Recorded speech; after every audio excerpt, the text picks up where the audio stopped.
Now, a meeting of over 4,000 government and United Nations officials from across the globe to come up with ways to tackle pollution closes in Nairobi, Kenya, with resolutions to cut the amount of plastic going into the ocean within the next 8 years. The UN says the world needs to reduce pollution drastically through collective action to ultimately save lives.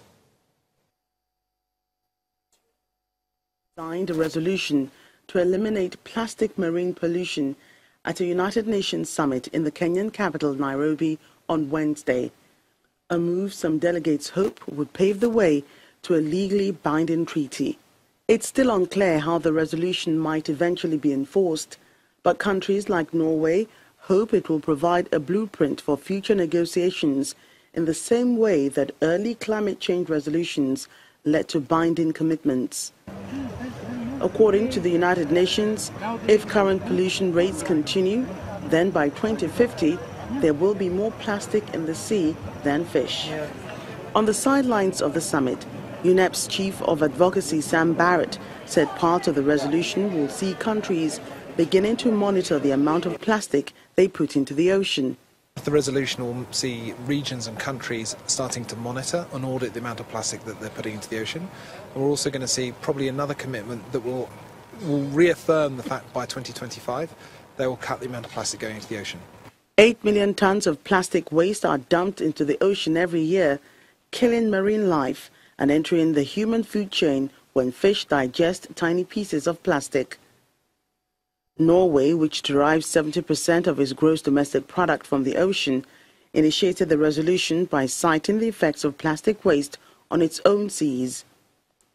Barrett says the environmental problem is also a health issue because human beings consume a variety of sea products.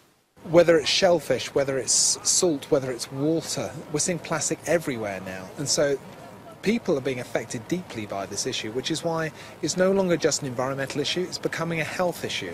And so we need to act to really address plastic going into our ocean so we can turn the tide on this huge avalanche of plastic going to our ocean. So the biggest burden is us, which is why we need to act on this.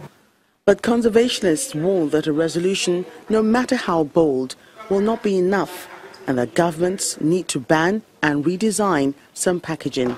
South Africa's Environment Minister Edna Molewa said the private sector plays a crucial role in driving the fight against plastic pollution, adding that her country had seen great success by engaging recycling companies. We are very grateful that we have had industry that's very responsible, that has really been acting ahead of us with initiatives like the PERCOS. I've opened 2 factories already. Of the initiatives of collecting where they get communities to collect these bottles when every function ends. You see an army of people coming to collect it. China was named as the biggest producer of plastic waste, and the UN says it has previously avoided making international commitments to cut down, but that is changing with speed and determination. And that's our program today. Thank you for watching. I am Bisi Adebayo.